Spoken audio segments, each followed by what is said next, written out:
করবনিয়ায় নদী ভাঙন পরিদর্শনে কৃষি প্রতিমন্ত্রী অমিয় কিসকু স্থায়ী সমাধানের আশ্বাস। ঝাড়গ্রাম জেলার ঝাড়খণ্ড ও ওড়িশার সীমান্ত লাগোয়া সাতমা 1 নম্বর অঞ্চলের করবনিয়ায় নদী ভাঙন পরিস্থিতির সরেজমিনে পরিদর্শন করলেন কৃষি প্রতিমন্ত্রী অমিয় কিসকু।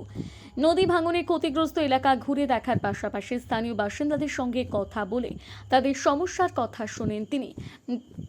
দীর্ঘদিন ধরে নদী ভাঙনের সমস্যায় আতঙ্কে রয়েছে সীমান্তবর্তী এলাকার বাসিন্দারা।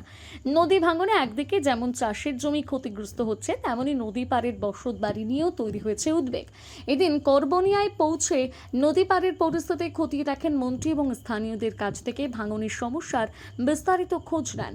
পরিদর্শন শেষে গ্রামবাসীদের আশ্বস্ত করে কৃষি প্রতিমন্ত্রী অমিয় কিসকু জানান, নদী ভাঙন রুখতে প্রশাসনের সহযোগিতায় দ্রুত স্থায়ী পদক্ষেপ গ্রহণ করা হবে।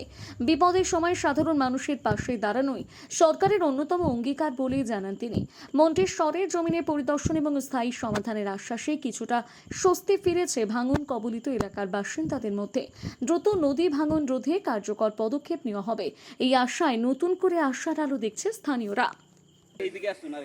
এটাও তো শেষ অবস্থা।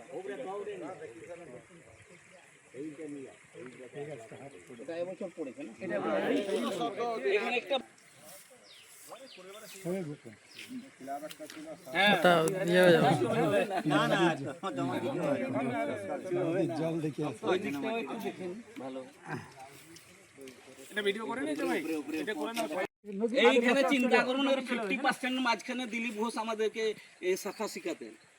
ফুটবল খেলা হয়েছিল এইখানে, কিছুই ছিল। আমাদের গ্রামের চাষি সম্পূর্ণ একদম অসহায়, চাষের জমি